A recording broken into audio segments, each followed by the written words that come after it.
Boa tarde, galera. Bom dia, boa noite, independente do horário que você estiver vendo essa videoaula. Bem-vindos ao canal, bem-vindos a mais uma aula de história, né? História geral, o tema da nossa aula hoje, Idade Média. Vamos percorrer aí um tempo, né, bem conhecido na historiografia. Alguns vão apontar como a Dark Age, a Era das Trevas, né, o período de obscurantismo, o período de predomínio da igreja, predomínio das ideias da teologia ligadas aí à questão da igreja, né, a famosa teocracia. Então nós vamos ver, né, um pouco do que aconteceu na Idade Média, já dando continuidade, né? Afinal de contas, nas últimas aulas nós falamos aí, últimas aulas presentes no canal aí também, podem dar uma olhada, as aulas anteriores. Nós falamos sobre o feudalismo, o processo de ruralização da sociedade, né? Tudo isso está no contexto da Idade Média. Então, para a gente contextualizar, né, para a gente pegar o fio da meada aí, vamos relembrar um pouquinho, né, esse período, né, e principalmente a cronologia. Lembrando que a Idade Média ela é didaticamente iniciada no ano de 473, né, com a queda do Império Romano do Ocidente. Então, a partir do século V, inicia-se esse período conhecido como Idade Média, e que vai percorrer aí quase 1000 anos até o ano de 1453, quando há a derrocada, né, a queda do Império Romano do Oriente, ou chamada Constantinopla, né? E aí, pessoal, a ideia de Idade Média, né, ela não essa conotação é uma conotação depreciativa, pejorativa, para diminuir a importância, né? Ou seja, é um período que está no meio entre a Idade Antiga e a Idade Moderna, né? E aí muitos pensadores já num período conhecido como Idade Moderna, vão olhar para trás, né, e vão menosprezar, né, o passado recente deles. E daí vai ser atribuída à Idade Média a ideia de Idade das Trevas, né, uma noite tenebrosa de 1000 anos, e por aí vai. Ou seja, a Idade Média vai ficar conhecida por alguns historiadores como um período de retrocesso, um período de poucos avanços, né? Mas nós sabemos que a história ela não tem uma face só e muito menos é lógica e racional, ou pelo menos ali tão factual e exata como outras disciplinas, né, como outras fontes de estudo. E aí a história sempre tem dois lados, né? O período da Idade Média houveram avanços sim, né? Houveram avanços principalmente na questão das ordens mendicantes que foram fundadas, né, das universidades que foram criadas nesse período, né, de toda o saber que começou a ser difundido, embora de uma forma ainda menos intensa do que depois na Idade Moderna, principalmente com o advento ali da imprensa, né, que facilitou a publicação dos livros e tudo mais, mas é um período sim que traz grandes contribuições para a história da humanidade. Não é só depreciação, né? E aí, pessoal, né, muitos, como eu falei para vocês, vão considerar, né, uma era de atraso, de primitivismo, de empobrecimento cultural, né, as chamadas Dark Ages, né, ou Era das Trevas, Anos Escuros, né, Idade das Sombras, ou Uma Noite Tenebrosa que durou 1000 anos, fazendo referência ao tempo de duração da Idade Média. Mas essa conotação é muito mais para valorizar a Idade Moderna, né, do que necessariamente para qualificar aquilo que foi a Idade Média, que teve aí os seus avanços também, e que marca desde o início do feudalismo até o ressurgimento das cidades comerciais, do comércio e do mercantilismo, de toda essa política que vai se organizar, essa política econômica que vai se organizar, dando resultado ao capitalismo, né, que em outras facetas que nós temos hoje no nosso mundo aí pós-moderno, né?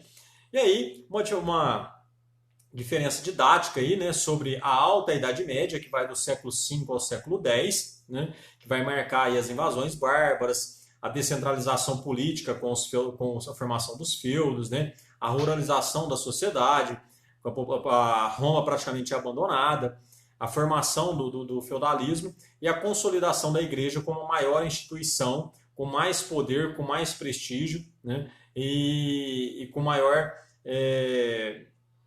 como que eu posso dizer, influência durante esse período, né, a ponto de influenciar comportamento, influenciar modos de vida, influenciar uma série de coisas dentro dessa sociedade, né?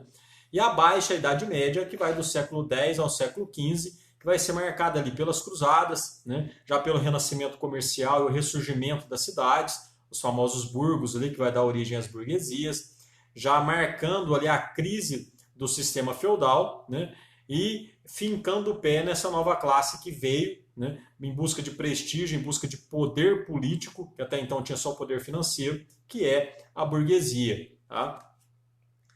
E aí, pessoal, aí mais ou menos uma nova conotação, uma nova divisão, né, tudo isso para ficar bem claro ali as particularidades da Idade Média e aquilo que ela vai trazer enquanto a contribuição para a história da humanidade em todo esse período, certo? E aí, pessoal, dentro da Baixa Idade Média está o Império Bizantino. Tá? Bizâncio era uma antiga colônia grega, por isso o nome Bizâncio. Tá? E aí a referência de Império Bizantino. Embora o Império Bizantino, a cidade principal, ela vai ser denominada Constantinopla, né? A cidade do imperador Constantino. Então ele vai rebatizar a cidade, vai reformá-la, né? Vai deixá-la apta para o seu governo e ela vai ser rebatizada de Constantinopla. Tá? Tudo isso aí depois da divisão do Império, né? Que o Teodósio dividiu o Império lá em 395, entre o Império Romano do Oriente e o Império Romano do Ocidente, que já era Roma. E aí, o Império Bizantino, nós vamos falar um pouquinho dele aí, principalmente o que está de amarelinho aí e o que está de rosinha, né? Pessoal, localização geográfica, né? O Império Bizantino se localiza na cidade de Constantinopla. Essa cidade hoje, né, ela é a atual cidade de Istambul, na Turquia. E por incrível que pareça, é uma cidade que ela está tanto no continente europeu como no continente asiático. Tá? Então, essa cidade ela faz divisa aí nos dois continentes.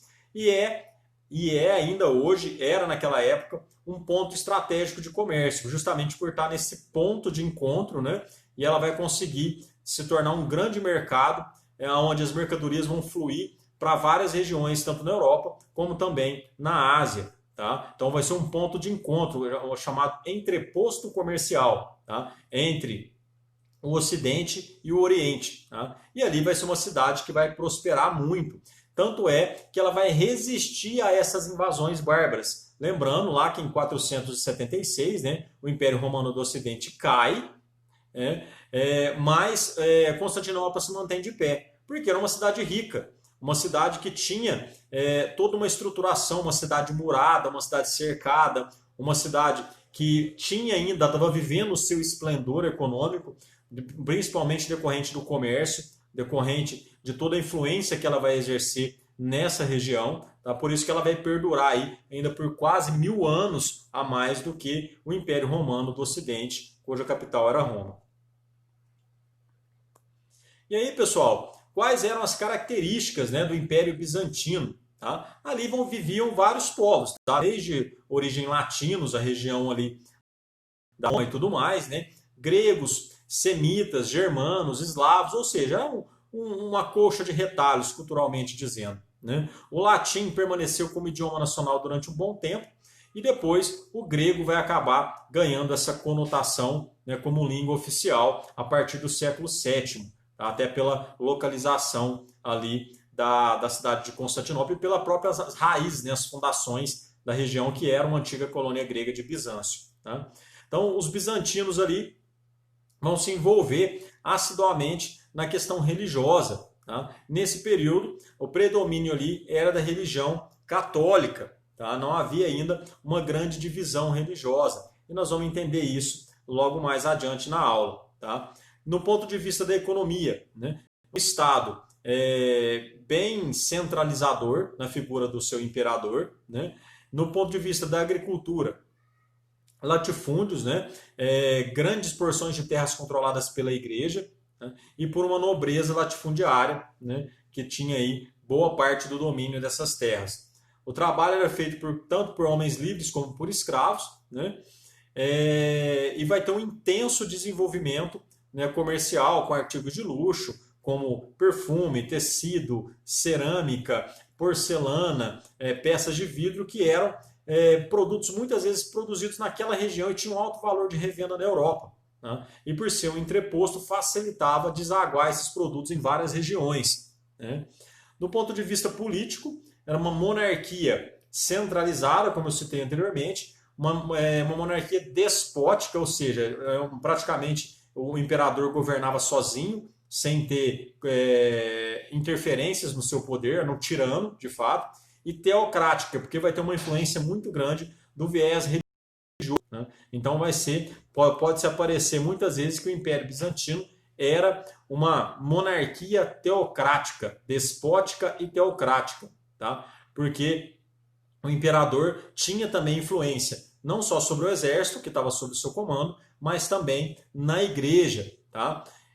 Tanto é que o imperador, muitas vezes aí, ele vai se fazer valer do césaropapismo. Tá? Ou seja, ele tinha. César vem da palavra dos antigos imperadores romanos. Né? César é aquele que tem o poder, né? O soberano, o ditador supremo, né?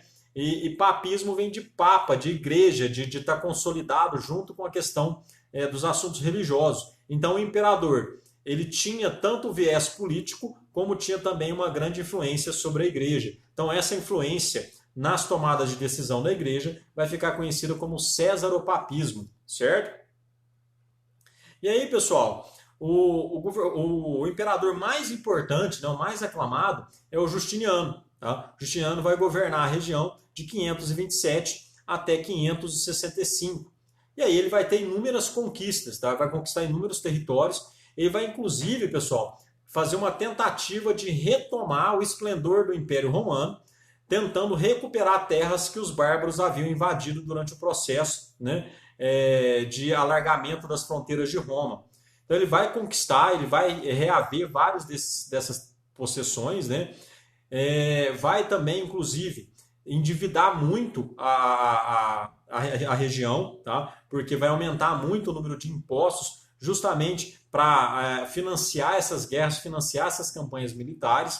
Além disso, ele vai ser um dos caras que vai compilar toda a base do direito romano e vai trazer isso para a realidade que ele vivia, ou seja, adequando, juntando, assimilando todos os valores do direito, que isso vai ficar todo junto em várias esferas, né, separadas, dentro do que nós vamos chamar de corpus juris civilis, que é justamente a compilação de todo esse direito romano que vai estruturar e normatizar, né, a vida e as leis dentro do Império Bizantino. Inclusive, é um dos grandes legados aí do Império Romano do Oriente, é o corpus juris civilis. Tá?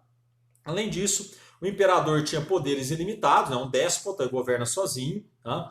E tinha vários privilégios para a igreja e também para a nobreza, enquanto, né, os colônios e os escravos eram marginalizados. Né? Vocês podem observar, pessoal, que ao fundo aí tem uma figura, né, algumas figuras religiosas e tudo mais, mas no formato de um mosaico. Né? Era muito comum, tá, no Império Bizantino, na arte bizantina, a figura desses mosaicos, desses vitrais, né, servindo aí para fazer ícones, para fazer símbolos, tá, tanto do poder do imperador, como também da própria ascensão da igreja na localidade. Tá? Aí, novamente, alguns infográficos sobre a região. Tá? O governo do Justiniano, né, como nós começamos a falar, ele vai ser um governo burocrático, centralizado, muitos gastos militares para justamente financiar as campanhas que eu mencionei para vocês, e um aumento muito excessivo de impostos. Isso vai gerar, inclusive, a revolta de Nica, ou a sedição de Niqué, tá? Que é uma revolta onde a população justamente vai contra essa ideia desses impostos excessivos, ele vai controlar com mão de ferro, vai subjugar essa revolta e vai continuar governando a região. Um dos ícones da região, tá? De Constantinopla, é a igreja de Santa Sofia, tá? Estilo bizantino, bem ostentosa, digamos assim, que serviu como templo bizantino, depois serviu também como mesquita muçulmana e hoje é um grande museu. Então, quando vocês estiverem passeando pela região da Turquia, que é uma região muito bonita por sinal, quem gosta de visitar, não deixem de visitar a Catedral de Santa Sofia, ou Hagia Sofia, né? A aparecer essa determinação também. Olha a monumentalidade dessa obra, né? Bem no estilo aí bizantino, olha só, né? Hagia Sophia ou Sagrada Sabedoria. Então, é um legado aí bem interessante também. Olha a cúpula, né, com o sol adentrando, né, realmente uma obra praticamente faraônica, o seu esplendor, né? E aí, pessoal, do ponto de vista religioso, a predominância ali era do catolicismo. Só que havia uma divisão, né? O Papa, ele administrava a Igreja de Roma, tá? E os patriarcas administravam a Igreja do Oriente, Constantinopla. E aí, por estar no Oriente, ela vai sofrer uma influência da cultura muçulmana, da cultura da região. Tá? E aí algumas diferenças vão surgir e vão acabar se resultando numa divisão da Igreja Católica naquele momento, principalmente por causa das crenças. Por exemplo, vai surgir dentro da Igreja bizantina, né, da Igreja Oriental, da Igreja de Constantinopla, um movimento chamado monofisista, tá, que negava a ideia da Santíssima Trindade, aquela ideia, né, do Deus Pai, Deus Filho e Deus Espírito Santo. Né? Eles acreditavam que Cristo tinha apenas a natureza divina e que ele não havia se encarnado, se tornando também filho nessa Santíssima Trindade. Tá? Assim como também vai haver um movimento iconoclasta de negação e destruição das imagens sacras, das imagens ali, muito comum nas igrejas católicas, contando a história dos santos, né, a história da própria igreja como uma forma de catequese. Então, essas diferenciações vão acabar aproximando a igreja de Constantinopla daquilo que era a religiosidade mais próxima ao islamismo. Isso vai fazer, né, porque questões políticas também se envolvessem, questões de ordem política do ponto de vista de saber quem ia mandar, quem ia organizar, que vai haver um rompimento em 1054 da igreja de Constantinopla com a igreja que vai se chamar Igreja Católica. Tá? Então, Constantinopla vai passar a ter uma igreja diferente, vai chamar a Igreja Ortodoxa Grega, enquanto Roma vai ficar com a Igreja Católica Apostólica Romana. Então vai haver a primeira grande divisão dentro da igreja. Essa divisão é chamada de Cisma do Oriente. Cisma é separação. Tá? Então a igreja cristã ortodoxa, que é a chamada Igreja Grega ou Igreja dos Turcos, vai estar sob a tutela do patriarca, ou seja, do líder local, enquanto a Igreja Católica vai estar sob a tutela do Papa. Tá? Havia outras divisões ainda, pessoal. Né? Por exemplo, a Igreja Ortodoxa Grega, eles não acreditavam, por exemplo, na existência do purgatório. Tá? O catolicismo prega que toda pessoa, quando morre, se ela não for santa, ela não vai diretamente para o céu, né? E nem diretamente para o inferno. Aliás, ela vai por purgatório. O que é o purgatório? O purgatório, o próprio nome diz, vai purgar, vai purificar. Né? Então, ou seja, quando a pessoa morre e ela não vai diretamente para o inferno, nem vai diretamente para o céu, porque ela não é santa, ela vai pelo purgatório. E ali ela vai ser purificada, ela vai sofrer um pouco ali para depois ir para o céu. Então, os ortodoxos não acreditam nisso. A infalibilidade do Papa. Tá? Tanto é que eles não estão sob a autoridade do Papa e acreditam que o Papa é um homem como outro qualquer, suscetível a falhas, suscetíveis a erros. Tá? Então, até hoje, essa divisão se mantém. Tá? Então, existe a Igreja Católica Apostólica Romana e existe a Igreja Ortodoxa Grega, tá? Que tem um rito bem parecido com particularidades, entre elas o não acatamento das ordens do Papa. Tá? O Império Bizantino vai ser a partir do século VIII, com as invasões dos bárbaros e também dos árabes. Tá? Além de ser alvo aí durante as cruzadas, né? Uma das cruzadas chegou à região de Constantinopla devido à importância estratégica da localidade. E aí, em 1453, acabam sendo conquistados pelos turcos otomanos, né? E é justamente um marco histórico que delimita o fim da Idade Média. Tá? A partir dali é considerado a chamada Idade Moderna. Tá? E aí, pessoal, qual o legado cultural dos bizantinos? Né? Então, vários elementos aí misturaram a cultura com elementos aí da religião cristã, né, com os próprios romanos, o gosto pelo requinte oriental, o luxo, né, as obras de arte que vão ser organizadas, a arquitetura, herança aí dos povos daquela localidade, como os persas, né? Nas artes, todo o luxo, né? Toda a grandeza, todo o equilíbrio, né? Que vai ter nas obras, na arquitetura, obras fantásticas, a Catedral de Santa Sofia, né? A Igreja de Santa Sofia, altas cúpulas arredondadas para facilitar ali a entrada, a penetração do sol, né? E do ponto de vista acadêmico, de legado cultural, vai o Corpus Juris Civilis, né, que vai organizar toda a vida legal, né, dentro do Império e serve até hoje como legado, como base para o nosso direito atual, para o direito civil atual. Tá? Então, quem for para a área aí de direito, né, vai justamente estudar boa parte disso nas disciplinas iniciais.